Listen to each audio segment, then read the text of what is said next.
RD right to education મફત શિક્ષણના પહેલા ધોરણના ફોર્મ 2024-25ના ઓનલાઈન ફોર્મ ભરવાની મિત્રો તારીખ આવી ગઈ છે. 14 માર્ચ 2024 થી તેમના ઓનલાઈન ફોર્મ શરૂ થશે અને તેમની લાસ્ટ તારીખની વાત કરીએ તો 26 માર્ચ 2024 સુધી આપ આ ઓનલાઈન ફોર્મ ભરી શકશો. તેનો વિડીયો મેં ઓલરેડી ચેનલ પર પબ્લિશ કરેલ છે, તો આ વિડીયો જોયા પછી તે જ વિડીયો જોઈ લેશો મિત્રો. અહીં આ વિડીયોમાં આપણે આરટીના એડમિશનને લગતા ઘણા પ્રશ્નો પૂછવામાં આવે છે કોમેન્ટ બોક્સમાં, તો તેના વિશે પાર્ટ 2 વિશે અહીં ચર્ચા કરીશું. પાર્ટ 1 મેં ઓલરેડી પબ્લિશ કરેલ છે. નમસ્કાર મિત્રો, શિવસાગર ગાઈડ ચેનલમાં આપ સૌનું ફરી હાર્દિક સ્વાગત કરું છું. ચેનલ પર નવા હો તો મિત્રો અમારી ચેનલને સબસ્ક્રાઇબ કરી લેશો. Come to the point friends, અહીં પહેલો પ્રશ્ન જે પૂછવામાં આવે છે, જન્મ તારીખનો દાખલો ઇંગ્લિશમાં હોવો જરૂરી છે? તો ના, ફરજિયાત નથી મિત્રો. આપનો જન્મ તારીખનો દાખલો ગુજરાતમાં રહો છો તો ગુજરાતીમાં હોય તો ચાલશે, પણ મારી સલાહ છે કે આપ આપના બાળકનો જન્મ તારીખનો દાખલો ઇંગ્લિશમાં જ કઢાવી લેશો, કારણ કે આવનારા ભવિષ્યમાં પાસપોર્ટ, પાન કાર્ડ બધામાં આપને આ જન્મ તારીખનો દાખલો, આપના બાળકનું બર્થ સર્ટિફિકેટ ઉપયોગી થશે. ઘણી વખત આધાર કાર્ડમાં જો સ્પેલિંગ ભૂલ હોય તો તે મુજબ ફોર્મ ભરાશે અને આગળ જતા આપના બાળકનું નામ સુધારવું અઘરું પડી શકે છે અથવા તો સુધરી પણ ન શકે. તો આપ હજુ સમય છે, 14 માર્ચના ઓનલાઈન ફોર્મ શરૂ થશે તે પહેલા આપનો જન્મ તારીખનો દાખલો, આપના બાળકનું જન્મ તારીખનો દાખલો ઇંગ્લિશમાં કઢાવી લેશો. સેકન્ડ પોઈન્ટની વાત કરીએ તો અહીં સેકન્ડ ક્વેશ્ચન જોઈએ તો ઇન્કમ ટેક્સ રિટર્ન ભરતા હોય તે લોકો આ ફોર્મ ભરી શકે. જે લોકો ઇન્કમ ટેક્સ રિટર્ન ભરે છે તેવા લોકો આ ફોર્મ ભરી શકે.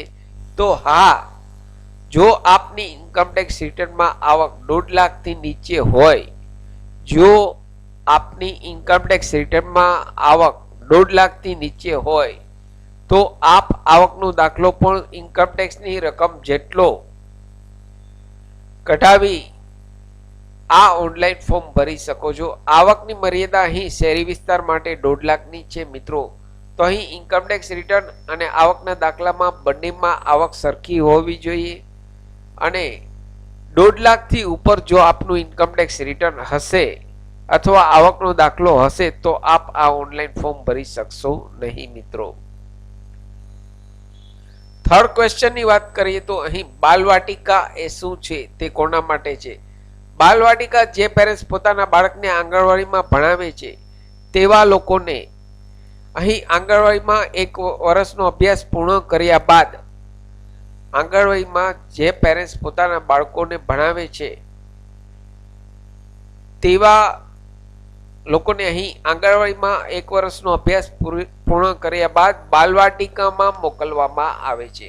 આગળના અભ્યાસ માટે બાલવાટિકામાં મોકલવામાં આવે છે અને ત્યાંથી સરકારી બાલવાટિકાનું સર્ટિફિકેટ આપવામાં આવે છે. તે બેઝ ઉપર આપ આપના બાળકનું એડમિશન ફોર્મ ભરી શકો છો મિત્રો.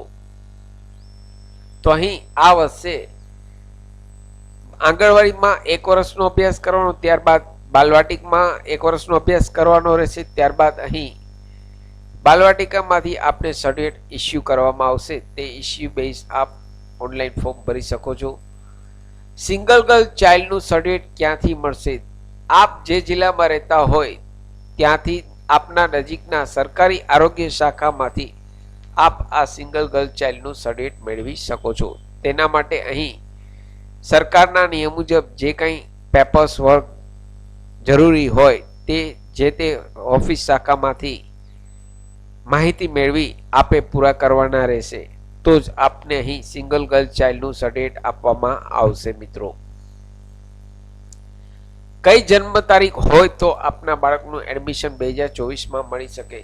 જો આપના બાળકની જન્મ તારીખ 2/6/2017 થી લઈ 1/6/2018 સુધી વચ્ચે આપના બાળકનો જન્મ થયો હોય તો આપ આ વર્ષે ઓનલાઈન ફોર્મ ભરી શકો છો.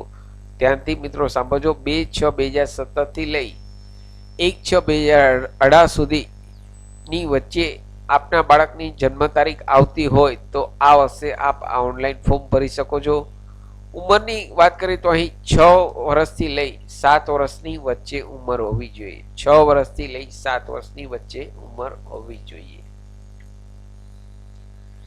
આશા રાખું છું ફ્રેન્ડ્સ આપને આ વિડીયો ગમે હશે. આપને આ વિડીયો ગમે હોય તો લાઈક કરશો.